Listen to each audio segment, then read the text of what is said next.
This Indiana Fever team is absolutely disgusting, and I truly believe that this Indiana Fever team can win it all. Now, we're going to get to that in a minute, but what's up, everybody? It's Louis Fletcher here with a solo episode of the Get Back. Real quick, we just want to cover the main attraction in Indiana. It's the Indiana Fever, and it's not the Pacers. But shout out to the Pacers. They're going to play the Knicks in a couple days. But we're talking about the Fever here, and boy, am I sick for Caitlin Clark and this Indiana Fever team. Looking at this roster and looking at the way they constructed this team for this season, this team can win it all, right? Now, we haven't seen them past one game playing the Chicago Sky, but they look damn good playing that game. I mean, let's just talk about this roster. Obviously, you have Caitlin Clark, the main attraction, the point guard of all point guards. She is a sniper, a great passer, and a sneaky good defender and rebounder. Sneaky, kinda-ish. She's the point guard of the future. She's going to be the main attraction. And she brings in a lot of eyeballs and a lot of dollars. And for good reason, she can hit that three. She's very good off the pick and roll. She's very good at finding her teammates in transition. And she's just ultimately the best point guard already in the WNBA, and she's only in her second year. Then you have Aaliyah Boston, right? This is going to be her third year. She looks way more comfortable on the court, already having played with Caitlin Clark. She's a beast. She's already one of the top centers in the league, and it's not even close. Then you got Kelsey Mitchell, spark plug. That's immediately what I think. When Caitlin Clark goes out that game, Kelsey Mitchell is that spark plug that the Fever love to have, because if you get the ball in her hands, she's creating shots for herself and for other teammates, and she's cutting at the right time. She's shooting threes at a good clip. That's already a solid big three. That's what led them to the playoffs last year, just that big three. Now I'm looking at the additions they made. Natasha Howard, creme de la creme of defense right there. Sophia Cunningham, decent defender, decent shooter. Okay, that's cool, right? She's going to be a floor spacer. She can shoot the three, play tough nose defense. That's fine. Dawana Bonner, also a great defender and has the scoring prowess to be able to alleviate some of that pressure off of Caitlin Clark, because last season, Caitlin Clark, she had to do everything. She had to do everything on the court in order to be able to even come close to sniffing the playoffs last year, right? Because last year, this Fever team was barely 500, and they snuck into the playoffs, just eking out some certain teams. Sydney Colson, she's not Erica Wheeler. Perfect. Sydney Colson is the perfect veteran backup point guard. She looks to create. She can get her own shot off, and she's very shifty in the open court. And that's just the perfect backup point guard for Caitlin Clark. When Caitlin Clark goes out the game, Kelsey Mitchell's still in the game. Sydney Colson has the ball in her hands, being able to play make for Kelsey Mitchell, being able to play make for Dawana Bonner, Natasha Howard, Alexi Hull. Lexi Hull last year was a very, very good bright spot, starting and coming off the bench for the Indiana Fever. She was amazing. And even during the Chicago Sky game, she played 20-some minutes? Creme de la creme minutes. She had a couple steals. She had good timely threes. She was just overall a very active player, right? And that's what the Fever need, right? When you have the star talent like Boston and Clark and Mitchell, you need these type of teammates to be able to just go out and do the dirty work, right? And then you got Damaris Dantas. She could hit open three. She could space the floor for Caitlin Clark. Good pick and pop threat. Brianna Turner, an excellent wing defender, excellent in the paint defender. And you have Michaela Timpson. She's a rookie. She's quite tall. She could probably block some shots. She can get in the paint. That's all you really need. This roster, right now, already is a contender. Right? Once they added Natasha Howard, this team was already a contender, because the thing about the Fever last year was that their defense was very sus. Extremely sus. What's the girl named Alyssa Smith? She couldn't guard a traffic cone. She just wasn't that type of defender, right? And then when you have this kind of offense, right, in your backcourt and in your front court, you're gonna need those wings to be able to come up and make plays defensively and to be able to tire out the other best player, right, on the other side of the court. You're gonna have to be able to do that. Caitlin Clark's not doing that. Kelsey Mitchell's not doing that, and Leah Boston's not doing that. So you're going to have to create defensive matchups for your star guards and for your big man. DeWanna Bonner's perfect. She's long, lengthy. Natasha Howard is the same thing. Very active defender. Right now we just started the season. This whole thing could implode, but we're one game in. I'm overreacting because the Indiana Fever could win a title this year, and it's only Caitlin Clark's second year. Right, the only team I think that they have to fear is the New York Liberty, the Minnesota Lynx, and the Aces. I think they are, right now, in my opinion, I think this is the third best team in the whole entire WNBA. They could be second just behind the Liberty, in my opinion. Now, I could be talking out of my ass, but this is just how I feel. This is pure vibes right now, right? Let's look at the game that they had where they just mollywopped the Chicago Sky. Caitlin Clark had a triple-double. I mean, already off to a very good MVP start, and she's only helping her case. I think that she can win MVP this year. If she keeps up stats like this, if she almost averages the triple-double, they have to give it to her. I don't care what A'ja Wilson does.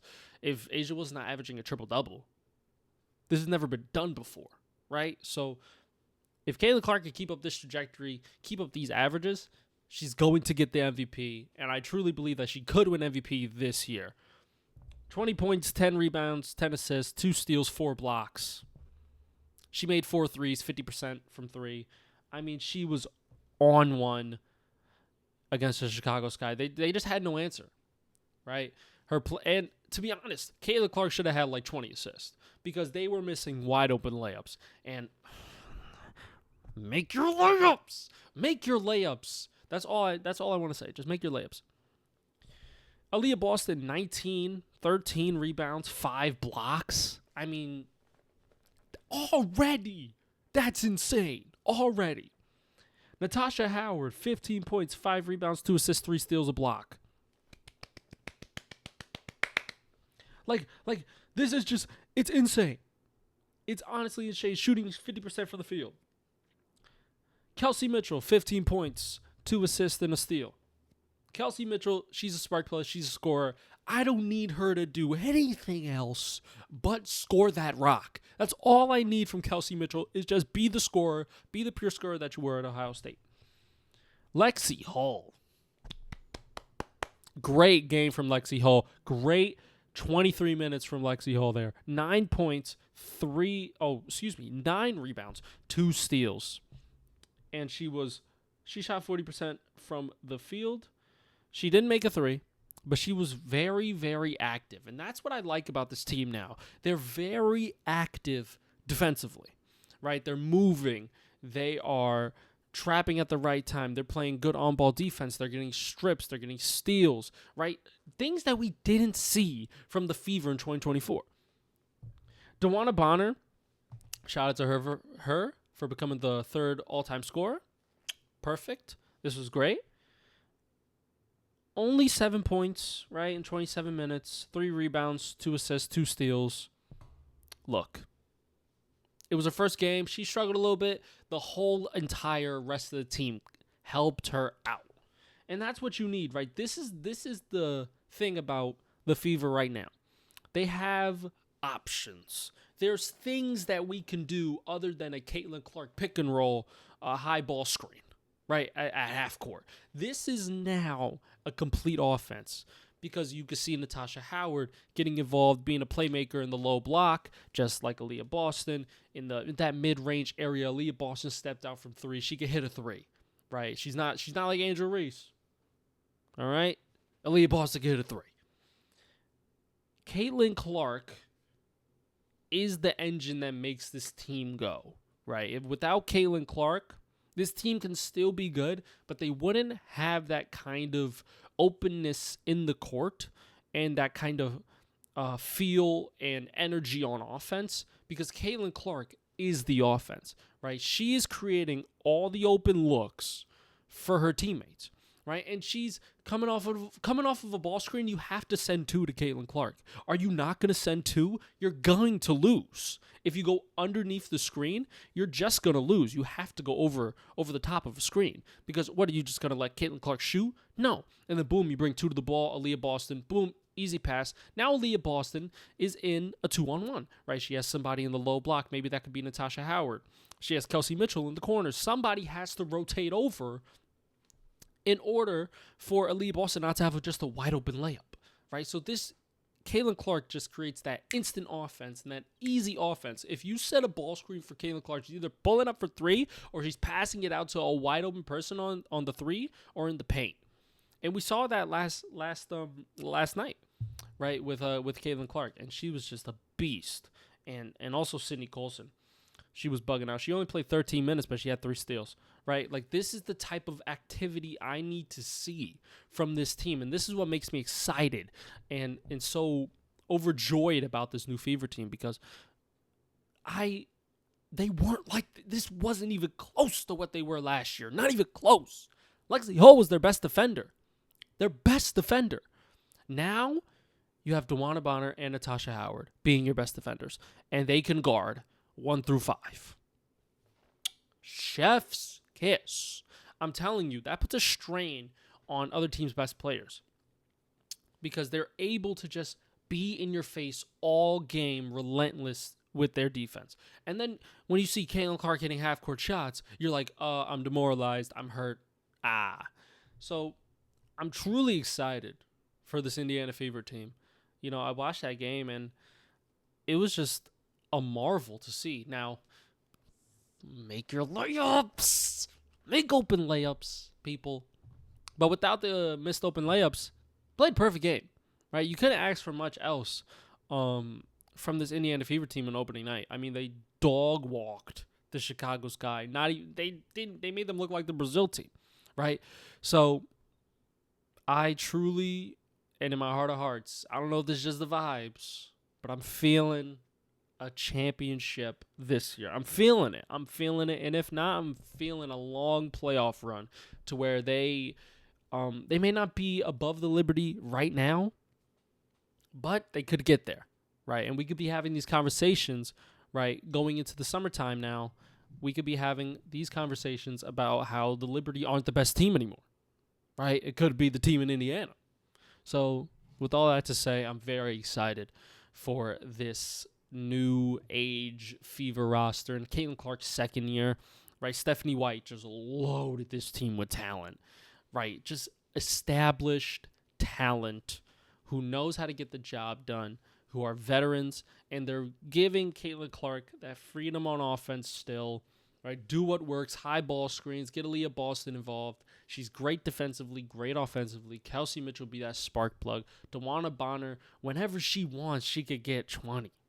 If she really wanted to. Natasha Howard being that 15, 5 rebounds, 5 assists, 5 steals, 5 blocks. Like, she can be this type of player, and this team can go real far in the playoffs. I'm truly excited. So thank you guys for watching. This has been Lewis from The Get Back.